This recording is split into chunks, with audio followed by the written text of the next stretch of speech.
Hello, guys. Happy Friday. We made it to Friday. I'm so excited. Today is day 5 of our Love Your Body Challenge. And today is maybe the most important day. I'm so excited for it because it's all about celebration.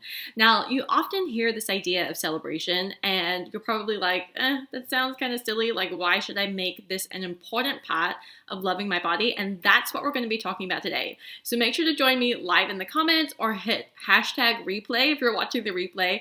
But this idea of celebration is going to be one that you definitely want to make time for every single day. Make it part of your daily practice because there are so many benefits to celebrating what you not only love, but what you have done, achieved, how proud you are, how you've shown up for yourself and your body every single day, okay?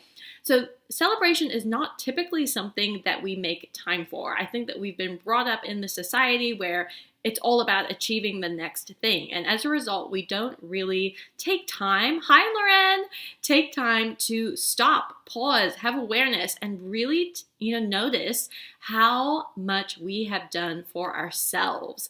And the thing is that there's so many incredible things that happen in the body when we make time to celebrate.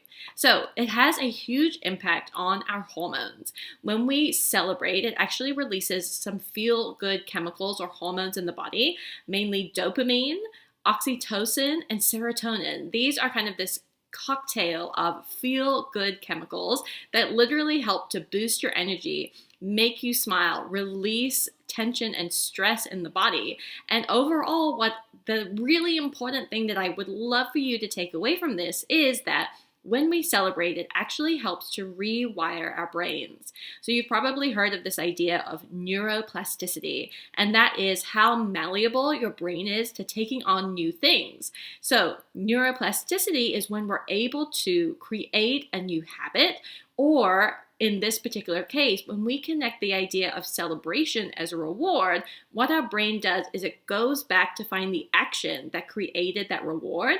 And as a result, what happens? It tries to help you to continue doing that particular action so you get more of the reward. And that's why celebration is so key to your health journey.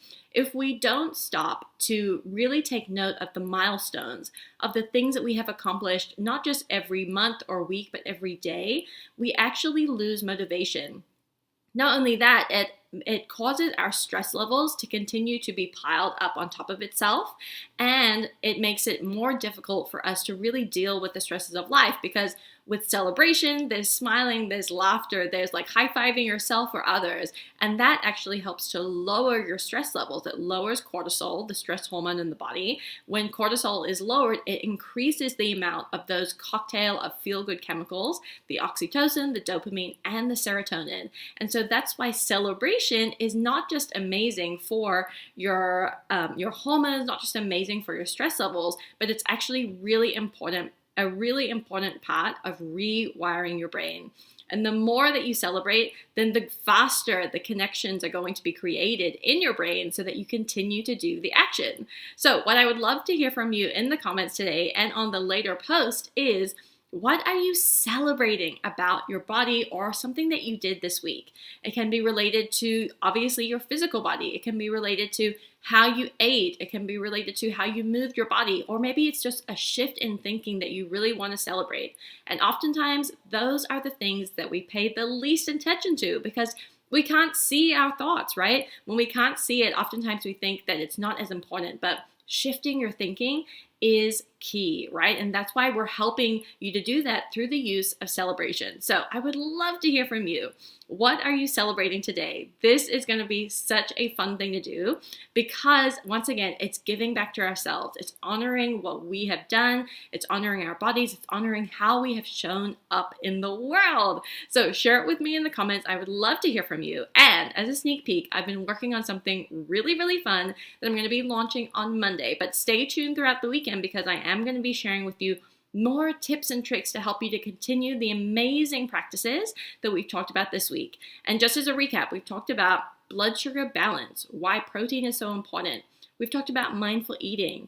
We've talked about looking in the mirror and finding something that you love about your body and making all those things a practice. Yesterday, we talked about emotional eating and why it's so important to understand what emotional eating is and how we all do it. It really is important to know that because it shouldn't be something negative if we don't want it to be, right? So take note of any of those practices that you want to continue, and I encourage you to keep doing it over the weekend, along with making sure you stay tuned because there's going to be more amazing tips, easy practices that will help you to continue to love your body all week long, okay? Okay, guys, if you have any questions, let me know. I'm so excited to hear from you, and I will see you with my big announcement on Monday. See you then. Bye, guys.